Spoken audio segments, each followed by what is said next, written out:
Welcome to TJ Agunda Show, the Christian link, where we do everything in love. Remember, we always host our shows on Sundays and Wednesdays from 4 p.m. to 8 p.m.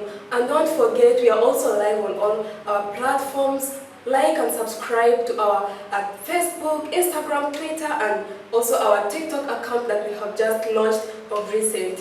With us today at the studio, we are hosting a very special guest, and she's none other than Miss Naomi City. And I, the host, am your hostess, Blessing James Barnabas. Today, we are going to discuss about a really very important topic, and this is going to be based on a testimony our guest, Miss Naomi City, is going to share with us today. She is going to tell us how far God has brought her. Therefore, before we go further, Miss Naomi City, please can you briefly introduce yourself to our dear viewers out there? Thank you so much, Blessing. My name is Naomi City, and today at the TV Agunda Show, I've been given the honor and the privilege to share my story to the world, to tell them about how far God has brought me. And I'm really honored to be here today, and I really pray that through my story, a lot of people can get inspired, and they will, know that God is faithful and He's there, even in times when we do not see it. Well, God is great. We really thank God for you because through the struggles and all the challenges, you really agreed and accepted our invitation to be hosted at the TJ Agunda Show today. Therefore, feel free to express your story and testimony with us as we are going to listen. Thank you. So, it's high time you share your story with us. You're welcome. Thank you so much once again, viewers.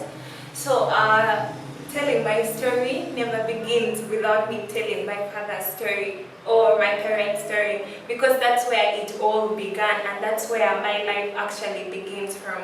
My father grew up in a Seventh-day Adventist family. His mother died not long before he was given birth to, so he grew up with his mother's brothers or sisters. And my father grew up in a Seventh-day Adventist family. He was raised in that way.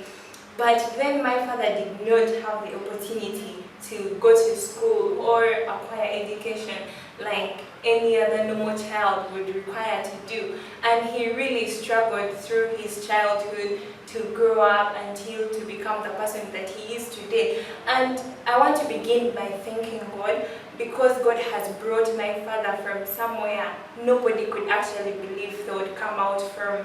He brought him and raised him up, and today I stand as an educated girl who is almost going to do her diploma at UWC in Maastricht in the Netherlands. And I want to give all these thanks to both my father and to God at large.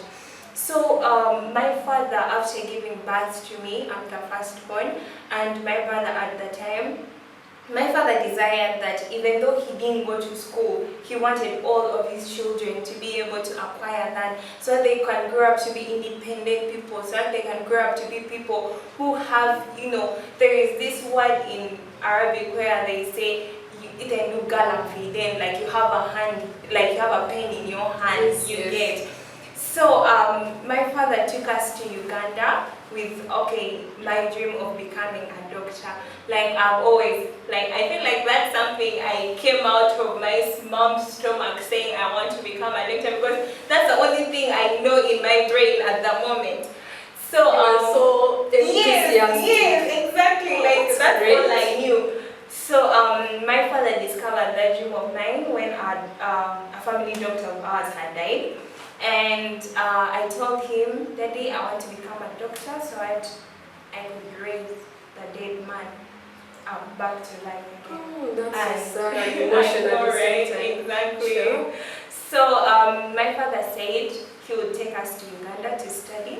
Me and my brother at that time, we were little. I was about 5 to 6, and my brother was about 4 years. I think, 4, and I was 6 years. And at that time, we were both in kindergarten, and we were taken to boarding school. So our mother was left behind, and we were taken. It was really hard. Let me ask you this question. Okay. How did you manage it? I mean, how how old were you when you were taken to a boarding school? I was 6 years. My brother was 4 years because we have a 2 age gap difference. And 6 years and 4 years in a boarding school without either of the parents. Exactly. How did you feel like? How did you manage it by then? It was really hard, but then I thank God because my father chose to take us to an Adventist school. And there it felt like home because we had students with us who loved us, and the teachers, they really held us to them. Wow, that's really so great. Can you please mention for us the name of the school? Maybe some viewers out there would like to take their children to such a school. Okay, the school I went to at first was a really small school. It was called Outspine Primary School. And then after my kindergarten, I went to another school for primary, and it was called, it is called Chireka SDA Primary School. Okay. Yes. So my father took us to that school, and it wasn't bad, but it wasn't good either because I missed mommy, I missed daddy, that love. That's what a little kid does. Exactly. So we were taken there and we found home. Honestly, it was nice. We had people to take care of us. And the most part I would like to thank my father for is he took us to a school where we could get the gospel from, where we could, get the upbringing from. He didn't take us where we could stray from. Yeah. So we attended that, and then by the grace of God, God gave my dad something in his hands, and my mother was able to come to Kampala, and she stayed with us for some time before we all came back to South Sudan again. And when I was joining my primary one, I was taken to also an Adventist school, the one I talked about, Cherokee SDA Primary School. And yeah, life wasn't so good, but God kept on, holding us firm. You are my children, I'm not letting you go anywhere. That's the goodness of God. Exactly. At times they would, get a point where there is no money, and I'm at home and I'm like, will I really go to school? And God's like, my child, you're worrying for no reason. I am here. Why should you worry? So at that time, God still provided for my father. I completed my primary school, and after completing my primary school, I went to secondary for senior one, again to an Adventist school, Maryland High School. There also I got the upbringing, I just had the message the whole time, and I was like, God, you're good. He's carrying me, things are tough, but then God is like, I am there and I am walking with you. So then I was supposed to be baptized actually in primary 7, but then there was an issue with the age. They say they can't baptize people who are young, below 12 years, without getting permission from their parents. And my parents were not around at that time. Yeah, sure. So it was difficult for you to consult by them. Exactly. Okay. So yeah, I had to miss that, and I was like, I'm going to an Adventist school in secondary, so obviously I'm going to get another opportunity. But even though I wasn't baptized, I was still with God because I knew that was the one person who wouldn't leave me. He had my back. Yeah. So yeah, we moved, and I went to senior one in Maryland High School. And there, during week of prayer in the second term, I was supposed to be baptized as well. But then there also came up another issue, and I had to go home for vaccination. And I couldn't miss it. So I left home that Friday before the Sabbath, and I went home for the vaccination. I also missed that one. And then life moved on, and I joined an Adventist school for senior 2. But what I would like to, the school I went to wasn't an Adventist school, but then God never left me.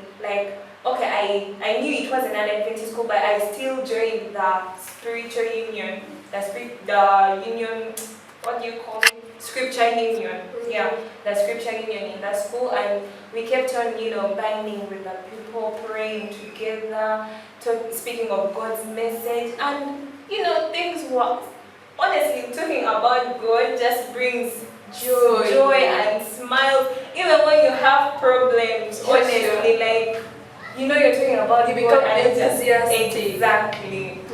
So then things again started getting, like that whole period, things were still good with my dad. Then around senior 3, after COVID, things became hard. Finding school fees wasn't so easy. But still, God said, you are my children. I am not going to let you people down. At times, I'd be like, okay, this term is gone, I'm not going to school. But then I'd still go on my knees and be like, God, you know what I want in my heart, and you also know what you have spoken over me. I know I will become a doctor, and I know I will study. Exactly, I had that faith in me, even when things were hard, like academics were hard. But I was like, God, you have made me to become a doctor, and that's what I am going to become. So, even when there wasn't peace, I'd go on my knees and tell God, God, you know the situation. You're the one who has brought us here, and you know the plans you have for us.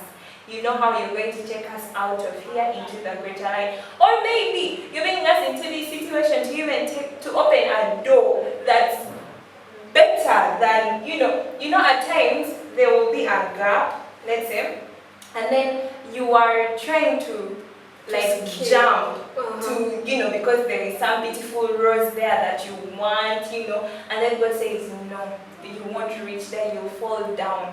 Why are you falling down? Because there is a whole garden. So, times were really hard, but then I would like to thank God because He carried us through, things aren't still easy at the moment, but I believe that He's going to, make them even better than they were back then. So I joined Senior 4, and now Senior 4 in Uganda is like that. The final exams is what you do in order to get to A level. Yes. Now when you go to A level, you will only do the subjects that you excelled in O level. Yes. And now remember, I want to become a doctor. That means I have to take biology, chemistry, and math in A level. Okay, so Miss Naomi, from the discussion that we had just had, you mentioned something and you are still continuing with our story, please. May you continue? Senior 4 national exams came, and I'm so grateful that God made me, able to pass the subjects that I wanted to take at A level. So I excelled in those subjects really well, and I was able to take the combination I wanted in A level. Wow, that's great. Yes. And then by the time I was, first term and second term of A level, things also became so hard. And then at a point I was like, maybe I am dreaming too much, or maybe I won't make it and all that. But God's still like, City, I am with you. I know the plans I have for you, and you are going to make it. And somehow, He sent a scholarship my way, and I was able to apply to it. I did my interviews, and I got selected, and I am so grateful to God for all that. And the best part about it is He kept my father with me the whole time. He kept on pushing me, encouraging me, and I would like to give all the glory and honor to God. That's really great. So, Miss City, from all the experiences and the testimony that you have shared with us today, what advice would you really want to give to the people out there who are facing the same challenges that you had faced before, the issues of tuition fees and school fees not being available, and sometimes feeling like you have lost hope? What advice would you really want to give to our dear viewers out there who are also facing the same challenges? The truth is, God is there. That's one thing you should know and believe in your heart.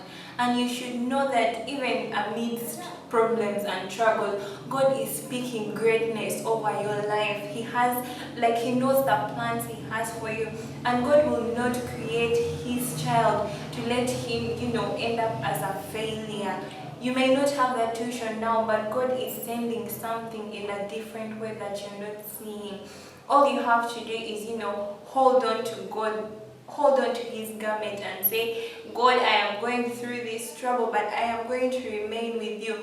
If it must happen, then fight with Him, fight with the angels to make sure they make a way for you. Put God at the center of everything. He never fails. He never ever fails. Indeed, He never fails. You remember the story of Jacob from the Bible when he had he fought with an angel. Exactly. Every time I'm like, God, I am going to fight till you make a way. And he was blessed. You remember, even his name was changed from Jacob to Israel. Can you imagine? So that is really great. Our dear viewers out there, to whoever who is facing the same challenges as our guest of today, Miss City, has been facing before, this is really so important to you. Do not leave God. Always pray. God will never leave you alone, and indeed you will make it in life. Even if you feel like losing hope, don't give up. Just hold on, pray, trust, and wait. Everything will work out for you. Thank you. Don't forget to also like, follow, and subscribe to our Facebook account, Instagram, Twitter, and also our TikTok account that has recently been launched. And also, don't forget, our shows are always on Sundays and Wednesdays from 4 p.m. to 8 p.m. Bye!